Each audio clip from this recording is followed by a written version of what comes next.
Welcome to the Slop Temple. We pray this video helps. You start by confirming prerequisites, iOS 17. 4 or later, updated AirPods and Bluetooth active.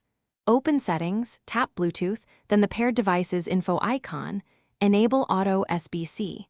This forces the iPhone to prefer SBC when connection quality or device compatibility dictates. Once enabled, make sure your audio app is running and reconnect the headset.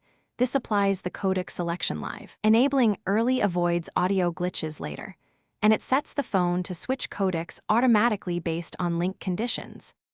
Once done, reconnect your headset and verify the codec behavior by playing music. You'll notice differences in latency and stability.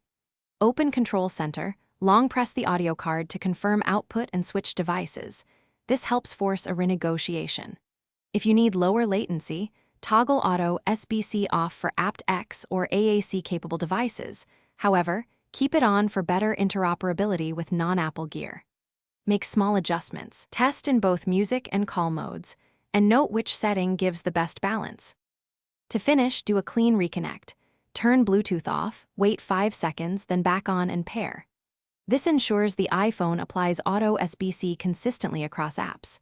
If audio still stutters, force restart Bluetooth by toggling airplane mode. Make sure no interference sources are nearby. When problems persist, reset network settings as a last resort. This clears Bluetooth pairings, but often resolves deep issues. One key troubleshooting tip. After any firmware update, re-enable Auto Sbc and repair to confirm the new codec handshake is applied. Thanks for watching.